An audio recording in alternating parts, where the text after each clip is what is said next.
Hadis yang ketiga, teman-teman, di pasal atau di bab kita ini 428 dari awal kita belajar, dan ini urutan 3 di dalam pasal atau bab kita ini. Mohon maaf, saya kadang-kadang bilang pasal sama bab karena saya lihat di sini tidak ditulis bab atau pasal ya, kalau dicetakan buku kita ini. Dengan sanad sahih dari Abu Hurairah radhiyallahu anhu, dia berkata, Rasulullah SAW bersabda, laqad hamamtu an amura fityati fayajma'u li huzaman min hatab thumma atiya qauman yusalluna fi buyutihim laysat bihim illah fa uharriqaha alaihim. Sungguh aku ingin meminta pelayan-pelayanku agar mengumpulkan kayu bakar. Kemudian aku pergi kepada orang-orang yang sholat di rumahnya. Perhatikan lafaz hadis ini jelas sekali. Tanpa ada alasan, lalu aku membakarnya atas mereka. Membakar rumah mereka. Di bawahnya tertulis Yazid, yaitu Ibnu Al-Asam. Ditanya, maksudnya sholat Jumat atau lainnya? Dia menjawab, kedua telingaku tuli bila aku tidak mendengarkan dari Abu Hurairah yang meriwayatkannya dari Rasulullah SAW, dia tidak menyebutkan Jumat atau selainnya. Diriwayatkan Muslim, Abu Daud, Ibnu Majah dan Tirmidzi secara ringkas. Artinya Nabi SAW bukan sedang membahas Jumat dalam hadis ini, tapi 5 waktu sholat: subuh, duhur, asar, maghrib, isya. Hadis ini teman-teman memberikan gambaran kepada kita, dan ini termasuk hadis yang paling dipegangi oleh Imam Ahmad rahimahullah. Bagaimana beliau mewajibkan sholat di masjid? Karena hadis ini. Karena sudah berbau atau sudah ada ancaman yang keras. Ancamannya bukan cuma sekedar Nabi SAW mengucapkan seperti sebelumnya, ya, dikuasai oleh syaitan. Yang mungkin kadang-kadang orang masih mentakwilkan, orang cuma mengatakan, oh cuma dikuasai syaitan, kita bisa isti'adzah, a'udzubillahi minasyaitonir rajim, kita coba melawan dan seterusnya. Tapi ini tidak. Perhatikan lafadznya luar biasa. Sungguh aku ingin meminta pelayan-pelayanku agar mengumpulkan kayu bakar. Kemudian aku pergi kepada orang-orang yang sholat di rumahnya. Saya ulangi lagi. Di rumahnya. Tanpa alasan, lalu aku membakar rumah itu atas mereka. Membakarnya atas mereka, maksudnya membakar rumah tersebut. Lalu kemudian ya, Yazid yang meriwayatkan hadis ini dari Abu Hurairah. Beliau dengar dari gurunya Abu Hurairah. Ini Yazid seorang tabi'in yang masyhur rahimahullah. Ditanya oleh seseorang, apakah yang dimaksud dalam hadis tadi itu adalah Jumat yang Nabi ingin bakar rumahnya? Maka beliau mengatakan, telingaku aku siap ditulikan sama Allah kalau aku tidak dengarkan ini dari Abu Hurairah. Dan yang dimaksud adalah tidak disebutkan Jumat. Berarti sholat wajib 5 waktu. Hadis ini teman-teman memberikan pelajaran kepada kita. Yang pertama, saya ulangi lagi, mutiaranya adalah tentang anjuran, bahkan kami termasuk berpegang pada pendapat jumhur ulama, wajibnya sholat berjamaah di masjid bagi kaum laki-laki. Kemudian yang kedua, bagaimana Nabi SAW mengancam dengan sangat tegas akan membakar rumah orang-orang yang sengaja sholat di rumah tanpa udzur dari kaum laki-laki, ya, bukan perempuan. Karena sudah pernah kita bahas dan sering kita ulangi, kalau perempuan lebih afdal di rumah. Hadis selanjutnya 429 dari awal kita belajar, dan ini urutan 4 di pasal kita.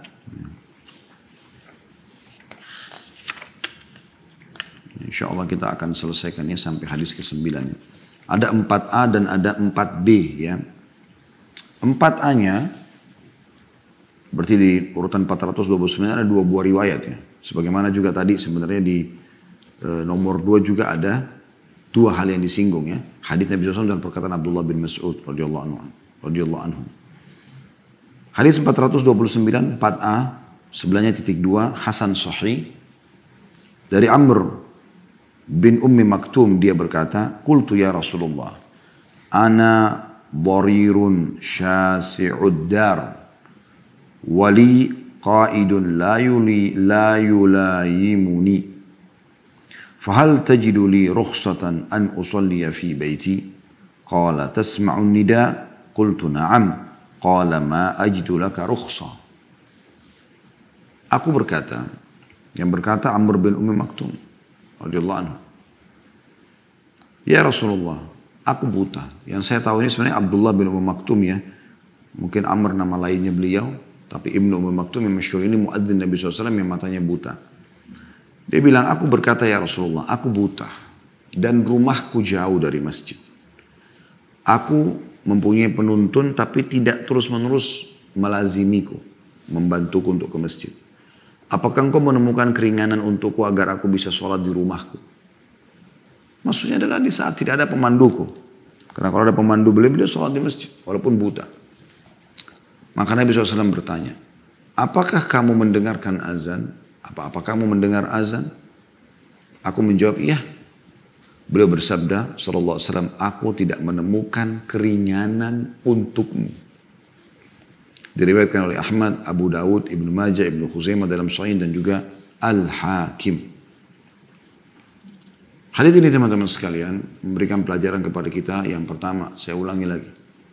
Tentang anjuran bahkan wajibnya bagi laki-laki sholat berjamaah di masjid. Kemudian yang kedua, bagaimana Nabi SAW tidak memberikan keringanan bagi Ibnu Maktum yang buta, yang rumahnya jauh, ya, bahkan tidak punya pemandu, kecuali sesekali. Ada riwayat lain, ya, ada banyak binatang buas antara rumahku sama masjid.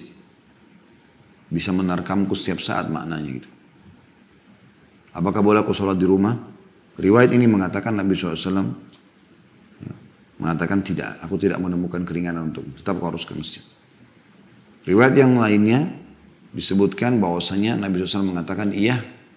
Pada saat dia mau keluar dari masjid, Nabi SAW suruh panggil kembali dia. Datang turun wahyu mengingatkan. Lalu Nabi SAW tanya, atasma'un nida, apa kau dengarkan azan? Ada azan dikumandangkan dan kau dengar? Dia mengatakan iya. Kata Nabi SAW, kalau begitu jawab. Buta, rumahnya jauh dari masjid, ya, tidak ada pemandunya, ada banyak binatang buas dan seterusnya. Ini luar biasa ini. Hadits ini sangat jelas, gamblang sekali. Diriwayatkan oleh Ahmad, Abu Dawud, Ibnu Majah, Ibnu Khuzaimah dalam Sahih dan juga Al-Hakim. Hadits 4b-nya saya bacakan sekalian, Hasan Sahih, dan ini menggabungkan antara hadits nomor 3 dan hadits nomor 4 ya sebenarnya. Dalam riwayat lain milik Ahmad, Imam Ahmad rahimahullah juga darinya, bahwa Rasulullah SAW datang ke masjid dan beliau melihat penyusutan jumlah jamaah. Berkurang orang ke masjid. Maka beliau bersabda, sallallahu alaihi wasallam, Inni la'ahummu an aj'ala lin-nasi imama, thumma akhruj, fala aqdiru ala insanin yatakhallafu anis salati fi baiti illa ahraktuhu alaihi. Faqala Ibnu Maktum, ya Rasulullah, inna baini wa bainal masjidi nakhlan wa syajaran. ولا أقدر على قائد كل ساعة أيسأني ya. Saya ulangi, أيسأني أن أصلي في بيتي قال أتسمع الإقامة قال نعم قال فأتها. Sesungguhnya aku benar-benar ingin mengangkat seorang imam untuk orang-orang, karena beliau selama itu jadi imam ya. Kemudian aku keluar, lalu tidaklah aku menemukan seorang manusia yang meninggalkan sholat di masjid, laki-laki di sini ya, dan hanya sholat di rumahnya, jelas lafadznya, melainkan pasti aku akan membakarnya atasnya, membakar rumahnya. Ibnu Maktum, tadi sahabat Nabi yang buta yang diriwayat sebelumnya meminta keringanan kepada Nabi SAW, berkata, ya Rasulullah, sesungguhnya di antara rumahku dengan masjid terdapat ya, pohon kurma dan pohon-pohon lainnya. Dan aku tidak selalu mendapatkan penuntun. Apakah ada keringanan untuk sholat di rumah? Nabi SAW mengatakan, apakah kau mendengarkan iqamah? Kalau riwayat tadi sebelumnya kau dengarkan azan ya. Dia menjawab, iya. Maka Nabi SAW mengatakan, maka datangilah ia. Maksudnya sholat itu. Kemudian teman-teman sekalian di bawah ini cukup ada keterangannya. Cukup banyak keterangan yang ditambahkan di sini. Dikatakan bahwasanya makna daripada syasi'ud dar dengan shin lalu shin dan na'in setelah alif, yakni jauh rumahnya. Ucapannya juga la yulayimuni, yakni tidak terus-menerus melazimiku atau membantuku ke masjid.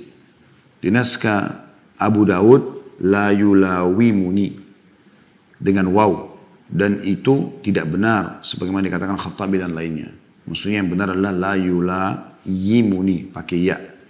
Al-Hafidz Abu Bakar bin Al-Mundhir berkata, diriwayatkan kepada kami dari beberapa sahabat Rasulullah SAW bahwa mereka berkata, man sami'an nida thumma lam yujib min ghairi udhrin fala salatalah.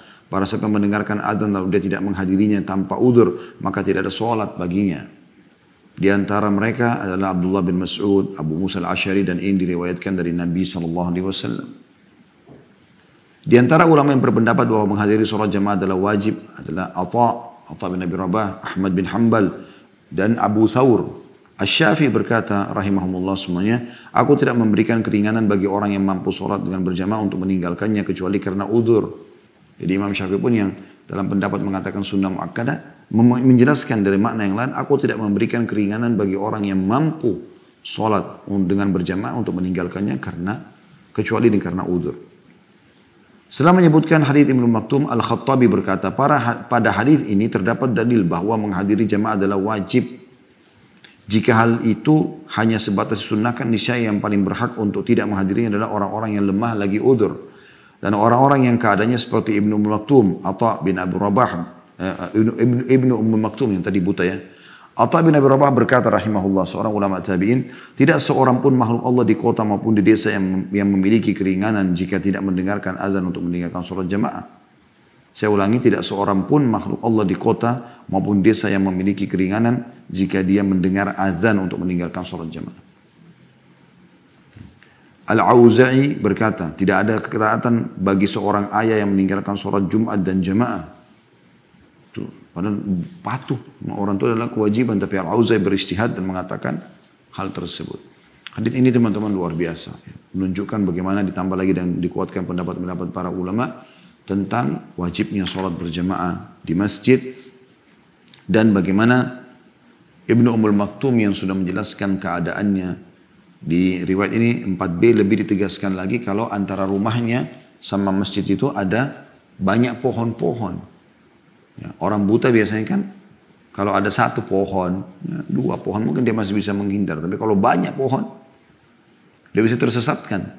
Tadi dia mau tinggal lurus ke masjid nih, tapi ternyata karena banyak pohon dia sentuhkan dengan tongkatnya, dia bisa ke kanan, bisa ke kiri, bisa malah menyimpang. Tapi tetap saja Nabi SAW mengatakan Fatiha, datangi. Dan rumahnya jauh dari masjid. Jelas tentang masalah kewajibannya sholat berjamaah ini. Selanjutnya 430. Dari awal kita belajar hadis dan ini urutan 5 di pasal kita atau di bab kita. Sebenarnya titik 2 sahih. Dari Abu Hurairah radhiyallahu anhu dia berkata, "Atan Nabiyya sallallahu alaihi wasallam rajulun a'ma, faqala ya Rasulullah, laisa li qa'idun yaquduni ila al-masjid." Fasala Rasulullah sallallahu alaihi wasallam ay yurakhkhisa lahu fayusalli fi baiti. Farakhkhasa lahu. فلما ولى دعاه فقال هل تسمع النداء بالصلاة قال نعم قال فأجب. Seseorang laki-laki buta datang kepada Nabi SAW dan berkata, ya Rasulullah, aku tidak mempunyai penuntun yang menuntun ke masjid. Lalu dia meminta kepada Rasulullah SAW agar beliau memberikan keringanan kepadanya sehingga ia bisa sholat di rumahnya. Selalu ada lafaz masjid, rumah ya. Ini sudah menjawab teman-teman yang masih mengatakan, boleh kok dan boleh kok meringan-ringankan masalah ini. Maka beliau memberinya keringanan. Awalnya orang buta ini dikatakan, oke, boleh silakan. Karena dia buta. Ketika ia beranjak atau dia beranjak, Rasulullah SAW memanggil dan bertanya, apa kau mendengarkan panggilan untuk sholat? Azan dengar gak? Dia menjawab, iya. Maka beliau SAW menjawab, maka penuhi panggilan azan tersebut. Hadis ini sahih riwayat Muslim dan juga An-Nasai. Jadi penjelasan ya, dari hadis ini sangat berhubungan dengan yang sebelumnya. Jadi yang kemungkinan besar adalah yang dimaksud orang buta adalah Ibnu Ummu Maktum. Dan sudah kita jelaskan tadi. Selanjutnya hadis nomor 431 dan hadis ke-6 dalam pasal kita atau bab kita ini sahih mauquf ya. Dan sudah saya jelaskan yang dimaksud dengan mauquf adalah sampai kepada sahabat Nabi. Dari Abu Asy'atha Al-Muharibi. Dia berkata, "Kunna qu'udan fil masjid, fa'adzana al-mu'adzin, faqama rajulun min al-masjid yamshi. فأتبعه أبو هريرة بصره حتى خرج من المسجد فقال أبو هريرة أما هذا فقد أصى أبا القاسم عليه الصلاة والسلام.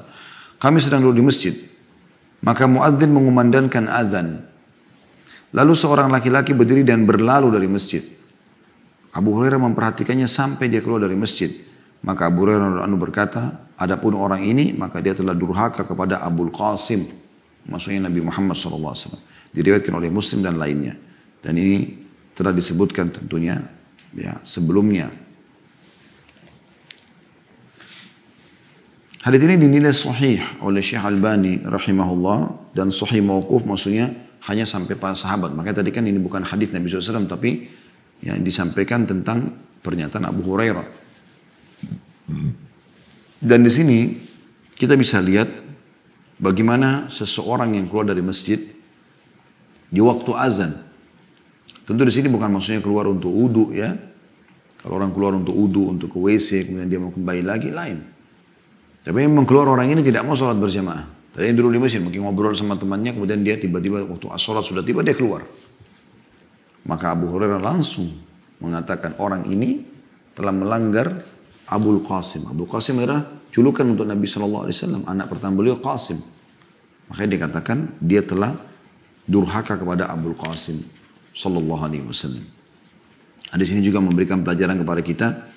Yang pertama bagaimana wajibnya dan anjuran yang sangat ditekankan masalah sholat berjamaah di masjid bagi laki-laki. Kemudian yang kedua adalah bagaimana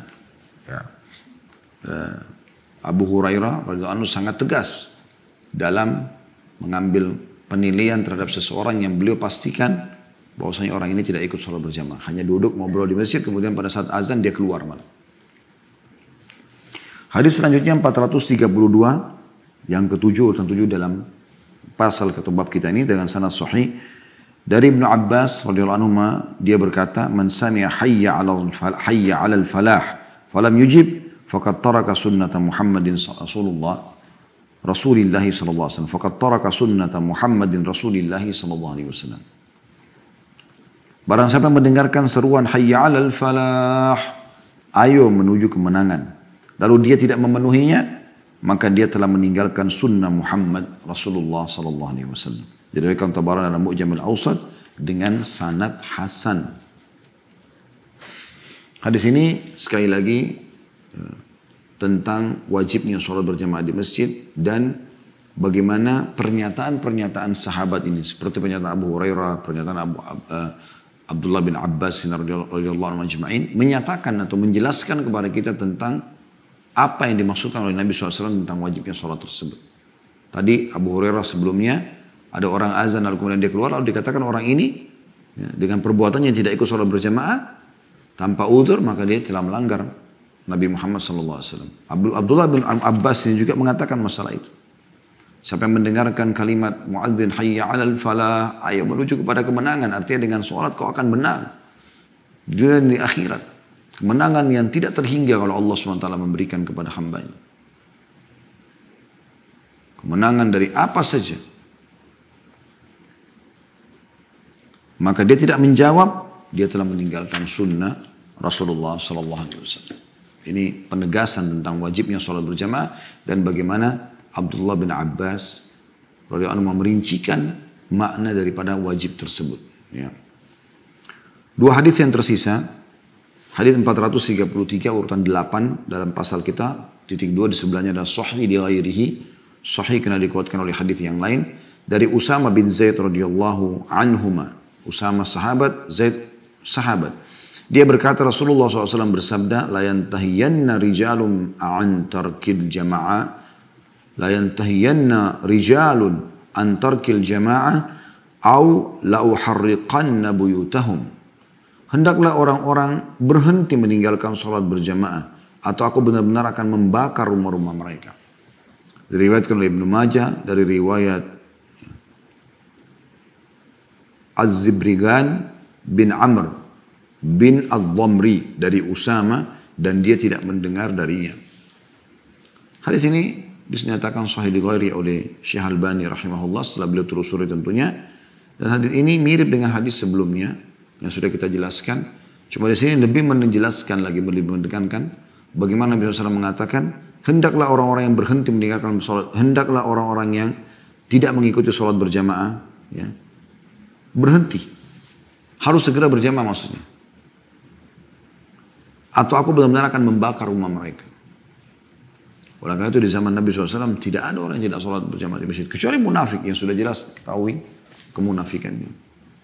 Kembali lagi di sini tentang mutiaranya adalah wajibnya sholat berjamaah di masjid bagi laki-laki. Dan bagaimana tegasnya, mutiara yang kedua adalah bagaimana tegasnya ancaman Nabi SAW karena akan membakar rumah-rumah mereka. Yang terakhir teman-teman di pasal kita atau di bab kita ini, ya, dalam kitab sholat pasal ke-20, yaitu hadis nomor 434 dan urutan 9 dari awal kita belajar di pasal ini. Hasan li ghairihi, atau maaf, Hasan sahih, ya, sanadnya. Dari Abu Burdah radhiyallahu anhu dari bapaknya, dia berkata, Rasulullah SAW bersabda, Man sami'a nida'a farighan sahihan falam yujib fala salatalah. Barang siapa mendengarkan panggilan azan dalam keadaan tidak punya kesibukan dan dalam keadaan sehat lalu dia tidak menjawabnya, maka tidak ada sholat baginya. Diriwayatkan oleh Al-Hakim dari riwayat Abu Bakar bin Ayyash dari Abu Husain. Di sini disebutkan begitu ya. Sebenarnya Abu Husain lebih tepatnya dari Abu Burdah dan dia berkata sanadnya sahih.